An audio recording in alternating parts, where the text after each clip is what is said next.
So I hope everybody's safe and healthy. I know we're dealing with a time where everybody's trying to get vaccinated, but you know, there's one disease that the CDC just can't get a hold on, and it's bushy scrotumatosis, scary disease. Leave your man parts looking all nasty and filthy. So I reached out to the experts to see if we can get this thing figured out. Manscaped. Men's hygiene is more popular now than it's ever been. Nobody wants to be sweaty, stinky, swampy, and nasty. That's not good for you or the people you invite to your man parts. That's why the people at Manscaped put together this perfect package 3.0. Now, some of y'all out here shaving your face with the same trimmer that you shave your nuts with. That's nasty as hell. You need to grow up. Get your own dedicated nut trimmer with the Lawnmower 3.0. The Lawnmower 3.0 is an electric trimmer that uses a ceramic blade so it cuts down on grooming accidents. This advanced skin-safe technology makes it to where you're not just cutting, slashing, and swiping at your most delicate parts. So you no longer have to put bare razors on your man parts because they don't make bald band-aids. But luckily for you, if you go to manscaped.com, you wouldn't need bald band-aids. Make a purchase and in the promo section, type in Voch, V-O-C-H. That's an incredible promo code, Voch, to get 20% off and free shipping. Okay? Once again, promo code VOCH, 20% off, free shipping. Manscaped.com. Your balls will thank you.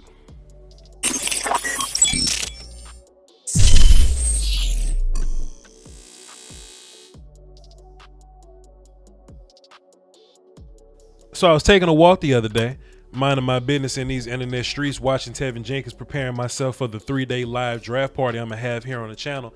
And I stumbled across this one play where he kind of really whooped Joseph Ossai, right? So I posted it on Twitter, and this is what I got back. So shouts out to Ken, right? He's a friend of the show. On this last tweet here, he says, you know, he actually watches the show and he's learned a lot. So I appreciate you, my good sir.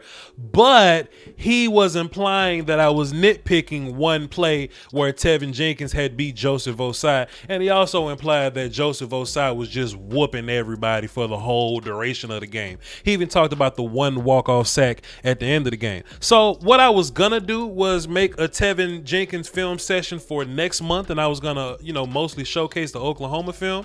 But Mr. Ken, we're gonna make this show about you. I hope you're watching. Appreciate you, sir. This is gonna be all Teven Jenkins versus Texas, and plenty of it is gonna be him whooping up on your guy Joseph Ossai. So let's get this going. So how about this, right? I want to give Mr. Ken his fair shake. He was talking about the one walk-off sack at the end of the game. Now, he said that Ossai was whooping Jenkins all game, but he highlighted that one play. So let's give Joseph Ossai some of his credit right here. Let's just give him his props right now. Joseph Ossai on the right side of your screen, defensive end, outside the tight end here. Take a look at him. This is him beating Teven Jenkins on the last play of the game to get a sack to seal the game for Texas. Now, don't get me wrong. I like Joseph Ossai. Joseph Ossai is a first round pick in my opinion.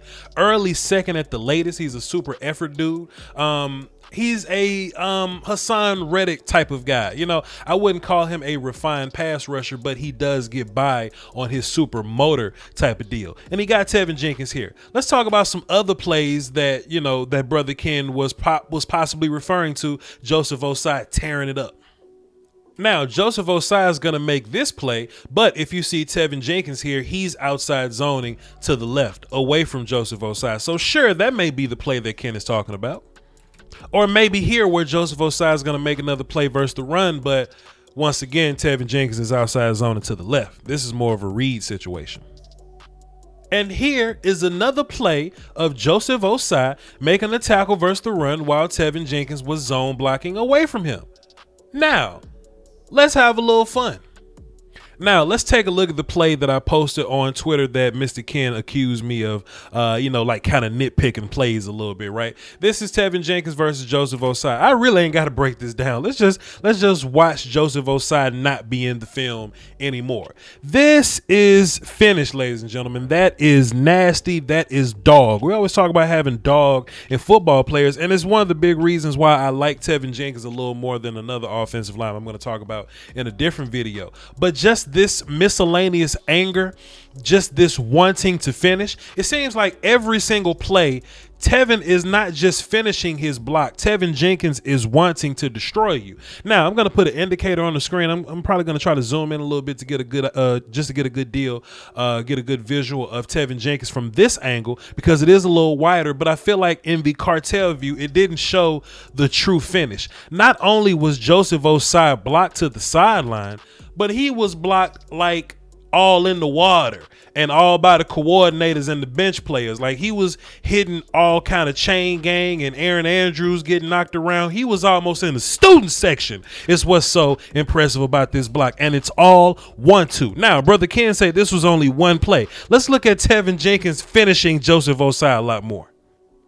Teven Jenkins at right tackle, finishing Joseph Ossai. Teven Jenkins at right tackle, once again, finishing Joseph Ossai. And like one of his compadres or whatever, all the same thing. Gravity is not your friend here, sir. Now, this isn't Joseph Ossai ending up on the ground, but this is a pretty good block from Teven Jenkins that I think is really important, because Teven Jenkins isn't going to blow you away with arm length. So a lot of people are kind of broadcasting him at guard, and I think that's kind of some hogwash there. And Joseph Ossai is a long arm pass rusher. So first of all, is Joseph Ossai a super technical, I have a long arm move that you can't defend because I'm so technical? Nah, Joseph Ossai is not that guy. But what I really like about Teven Jenkins is that when he's dealing with a long arm pass rusher, he attacks those limbs. Just like we talked about on the Rashawn Slater film session, that if you're going to be longer than me, I'm going to attack those limbs to make your arm shorter so that we can be more even. That's exactly what's going on here with Teven Jenkins and Joseph Ossai. Joseph is going to get this long arm advantage with the right, but with a slight pull of Joseph's right arm, see that slight pull right there, is going to make you shorter and make you able to deal with Joseph Ossai a little better. I'll show you some more. Now, this isn't Joseph Ossai, but this is another example of how you deal with being a shorter armed offensive lineman. You just attack the limbs, right? Attack the limbs. You see that this end is going to come off the ball, and he has the long arm advantage again. And you see that that Teven Jenkins is going to get full extension to attempt to get his hands on the end. It's not going to work, but it's all about hands. I always say with these short arm offensive linemen, I don't really like short arm offensive linemen, but if you're good with your hands, you're good to go. Teven Jenkins is losing the long arm advantage, but what we're going to do, we're going to attack the limbs, and then we're going to reset this block, and we're going to make you shorter. We're going to make your arm shorter, and that's going to make it easier for me to block you. Let's watch it one more time in full speed here. Long, attack, make it short, reset the block. That's brilliance. Let's keep watching. Oh, pardon me. I did have another example of Joseph Ossai being long and Teven Jenkins being kind of shorter arms. Take a look at this, right? Well, we'll show the play and then we'll come back and break it down. But it's basically what we're talking about. You see him constantly attacking those limbs. Joseph Ossai is going to come off. He's going to have a long arm advantage right there. And you're just going to see, hey, man, I'm just going to get your hand off of me. Get your Ossai hand ass off of me. And we're going to reset the block and we're going to deal with that. Good job, Tevin. Now, these aren't plays of Teven Jenkins beating Ossai, but I did just, like, I was going to make a Teven Jenkins film session. I just happened to call the audible to beat up on Ossai a little bit because I got my little Twitter criticism there. But these are some plays of him beating people not named Joseph Ossai that I just wanted to add to his overall report. He's really good in the outside zone game. Take a look at him stretch blocking here. Is he a super powerful dude? I think he's more attitude than power. But he's strong enough to get the job done, and he has good enough feet to have great movement. So I think you can put him in any scheme. Let me just say that first and foremost. So like I said, I'm not going to show y'all any more plays of Teven Jenkins whooping up on Joseph Ossai, but I did want to show this to kind of showcase how he deals with a gap exchange and then him finishing on the back end. Joseph is going to cross his face, and Tevin's going to pass him along, and he's going to pick up this linebacker here and finish him. So take a look at this. Joseph's going to cross face, hands on linebacker, drive, finish. Fantastic. I just want to show it one more time just in case y'all blinked or you sneezed and you wasn't ready for it. Teven Jenkins is legit, ladies and gentlemen. Listen, man, who am I kidding? I only get to open up this box of petty once a month. So let's just, take a look at one more time Teven Jenkins beating up on Joseph Ossai. We're going to run the play, then we're going to come back and take a look at it here. He doesn't beat him on the preliminary part, but he does beat Joseph Ossai when he's looking for work, which is incredible. I always encourage these offensive linemen, if there's any intangible skill that you need as an offensive lineman, is the ability to finish, being nasty, and looking for work. Joseph Ossai is going to boom, boom, boom, cross face, get back inside. The quarterback quarterback is going to roll out, so the pocket is going to roll with him. I don't know if this is a screen of some sort because these linemen are getting their ass upfield. I don't know why the quarterback decides to scramble on the screen here, but he's getting chased by three guys, and Teven Jenkins is just going to bowling ball down the middle of the three of them, and it just happens that Joseph Ossai is going to get most of the damage from that, but it's football, man. It is what it is. Listen, y'all. So that's the portion where we watch the film, but I do want to have a conversation with y'all. We do this after every film session. So if y'all just wanted to watch, watch a handful of plays, I'll holler at y'all. But for the rest of you, Teven Jenkins is my offensive tackle number 3 right now. And this is why I kind of want to be patient in the draft process, right? Because if you rush through the draft process, you miss out on a lot of guys just going based on what media scouts are saying or just going based on, whatever little narrative that you want to go by. Now, if you wanted to watch this film session like a couple of weeks ago, we watched this in the Patreon, and I was super impressed with him, and I named him my offensive tackle number 3.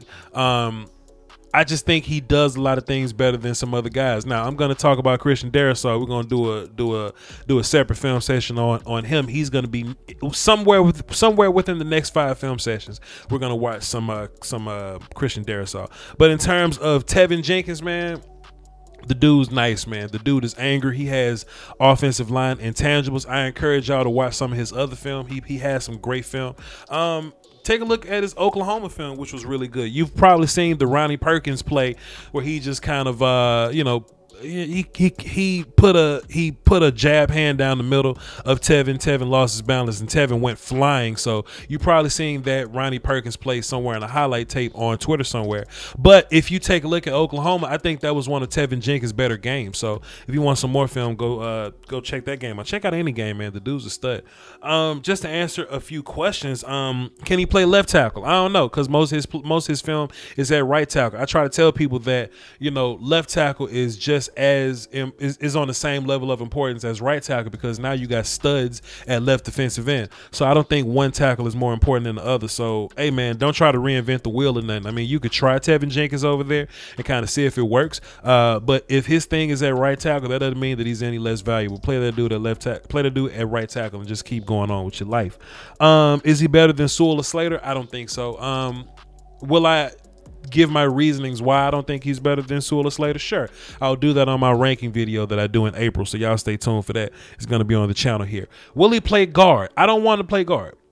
I know he's a shorter arm gentleman, and I know it's a popular thing for for the media people to take a look at any offensive lineman that has shorter arms and put him at guard. But I think that only should apply if they don't know how to deal with being a short arm offensive lineman. Like the 2 guys at the top of the draft right now, out of the top 5 or so offensive linemen I got right now, 2 of them got shorter arms. You know what I mean? Teven Jenkins and Rashawn Slater, first of all. Now, those dudes could end up playing guard. I'm sure they'll be fine guards, but they got good enough hand placement to where they can be great tackles in the league. So I'm not really just ready to push those dudes off a bridge in terms of you got short arms, you're going to play guard. I'm not here for that. Put that dude at tackle and just roll on with your life.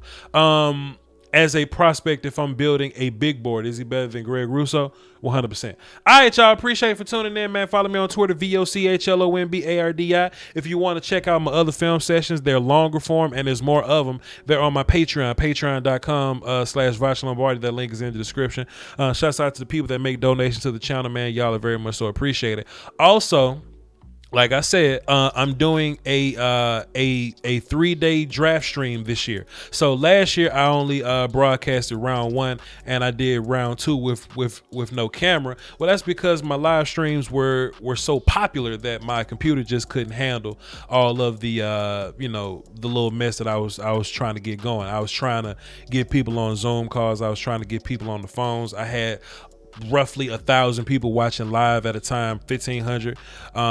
Even up to 2,000 with the Cowboys pick or whatever, and I had the phones lit, right, and my old computer just couldn't handle it. We have a brand new computer now. It is a beast, and we're going to be streaming all 3 days. I'm going to be in my new apartment too, so we should have a different little backdrop than the backdrop that y'all been seeing normally on the live streams. All right, so I appreciate y'all for tuning in. Y'all hold it down for the Doski Woski and the Peasky Whiskey. Until next time. Also, shouts out to Manscaped too, man. Appreciate y'all for being a sponsor of the show. Y'all are definitely holding it down over there too. Y'all go over there, check out manscaped.com, get you a perfect package, get you that lawnmower 3.0, clean yourself up. All right, peace, man.